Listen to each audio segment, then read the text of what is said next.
చిన్ని serial today episode. స్వప్న మధు ఇద్దరు నడుచుకుంటూ వస్తుంటే కాలేజ్ అబ్బాయిలు మధు చున్నీ లాక్కెళ్ళిపోతారు. అది చూసి మ్యాడీ వాళ్ళ ఫ్రెండ్ మ్యాడీ దగ్గరికి వచ్చి, అరే మధుని టీజ్ చేస్తున్నారు, ఏడిపిస్తున్నారు, నువ్వు వచ్చేసి వాళ్ళ అంతు చూద్దామనేసరికి మ్యాడీ పద అని వాళ్ళ ఫ్రెండ్స్ని తీసుకొని మధు దగ్గరికి వచ్చి, మధు ఎవరో నీ చున్నీ లాక్కెళ్ళి చూపించనేసరికి ఆ అబ్బాయిని చూపిస్తుంది.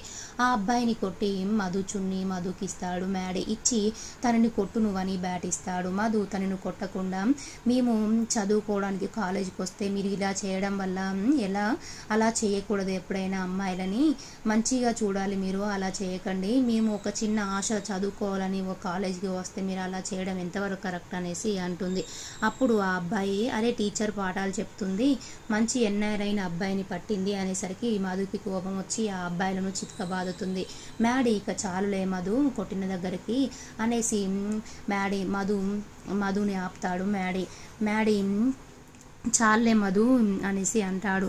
మధు ఆడపిల్లలంటే బలం లేకుండా ఉంటారనుకుంటున్నారేమో, మట్టి బొమ్మలు లాంటి వాళ్ళు అనుకుంటున్నారేమో, అహం మీద కొడితే ఆది పరాశక్తి అవుతాము, అలా చూస్తున్నావేంటి, నీ గుడ్లు పీక్తాను ఇంకొకసారి మా తెరువుకి వచ్చావని ఈ క్లాస్ పీక్తుంది. అప్పుడు ఆ అబ్బాయిలు, ఈ మధు మ్యాడీ ఎవరు రా అసలు అనేసి వాళ్ళ ఫ్రెండ్స్ని అడిగితే, వాళ్ళిద్దరు మంచి ఫ్రెండ్స్, కాలేజీలో కూడా వాళ్ళు లవర్స్ అనుకుంటున్నారు అనేసి అంటాడు. అప్పుడు ఆ అబ్బాయి నిజంగానే లవర్స్ అని కాలేజీలో మొత్తం అలాగే అంతటా వీళ్ళని ఇన్సల్ట్ చేయాలి అనేసి అనుకుంటాడు, వాళ్ళ మీద పగ పెంచుకుంటాడు. దేవ వాళ్ళ ఇంటికి ధనుంజయ రావు వస్తాడు. వచ్చి దేవ అంటాడు, సార్ మీరు చెప్తే నేనే వచ్చేవాడిని కదా సార్, మీకెందుకు శ్రమ అనేసి అంటాడు. అప్పుడు ధనుంజయ్, నేను పొలిటికల్ విషయం అయితే ఇక్కడి వరకు రాకుండా ఉండేవాడిని, కానీ శుభకార్యం గురించి మాట్లాడదామని వచ్చాను, నీ చెల్లిగారు ఎవరు అనేసి అడుగుతాడు దేవాని. అప్పుడు వసంత్ అని చూపించి మా చెల్లి అని చెప్తాడు దేవ. అలాగే మీ అల్లుడిని కూడా పిలవండి అనేసరికి వరుణ్ను పిలుస్తాడు దేవ. వరుణ్ని తనే మా అల్లుడు అని పరిచయం చేస్తాడు ధనుంజయ్కి. సరే ధనుంజయ్, నాకు ఒక అమ్మాయి ఉంది, తను చదువు పూర్తయింది, తను కూడా మంచిగా సెటిల్ అయింది, తను మీ వరుణ్ని చాలాసార్లు చూసిందంట, మీతో పాటుగా తను వరుణ్ని ఇష్టపడుతుంది అనేసి చెప్తాడు. అప్పుడు దేవ చాలా సంతోషిస్తాడు. దేవ, మా కొడుకు మ్యాడీ లాగానే నేను కూడా తనని ఇద్దరు కొడుకులాగే పెంచాను అనేసి చెప్తాడు. అప్పుడు ధనుంజయ్ చాలా సంతోషిస్తాడు. ధనుంజయ్, మా అమ్మాయి పేరు అతిథి అండి, తను మీ అబ్బాయిని ఇష్టపడింది అనేసి చెప్తాడు. అప్పుడు దేవేంద్ర ఓకే అండి అనేసి చెప్తాడు. అప్పుడు వరుణ్ని కూడా అడుగుతాడు, ఓకేనా వరుణ్ అంటే. వరుణ్ సైలెన్స్గా ఉంటాడు. నాగవల్లి సడన్గా చెప్పేసరికి తను ఏం చెప్పలేకపోతున్నాడు, ఓకే అనేసి చెబుతుంది. దేవ చాలా సంతోషిస్తాడు.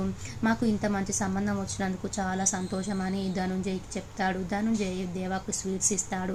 ధనుంజయ్ వరుణ్ దగ్గరికి వెళ్ళి, నీకు పూతరేకులు అంటే ఇష్టం అంట కదా, మా అతిథి చెప్పింది నీ గురించి అన్నీ తెలుసుకుంది మా అతిథి అనేసి చెప్తాడు. ధనుంజయ్ దేవ దగ్గరికి వెళ్ళి, మేము ఒక మంచి రోజు చూసుకొని నేను మా అమ్మాయి ఇద్దరం మీ ఇంటికి లంచ్కి వస్తామని చెప్పి వెళ్ళిపోతాడు. అప్పుడు దేవ, వావ్ మంచి సంబంధం మాకు దగ్గరికి వచ్చిందని చాలా సంతోషిస్తూ ఉంటాడు.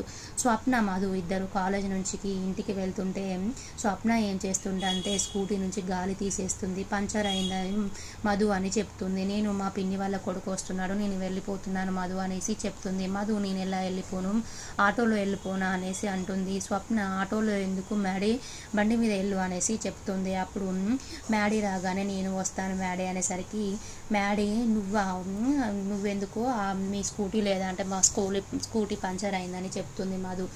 అప్పుడు మ్యాడీ, సరేలే కానీ నువ్వు నా బండి మీద రివర్స్ కూర్చోవాలనేసి చెప్తాడు. మ్యాడీ రివర్స్ కూర్చుంటే నేను తీసుకెళ్తానని చెప్తాడు. మధు, నేనైతే అలా రాను అంటుంది. స్వప్న, ఎలాగైతే నువ్వు మ్యాడీ బండి మీద వెళ్ళడం ముఖ్యం, వెళ్ళు మధు అనేసి చెప్తుంది స్వప్న.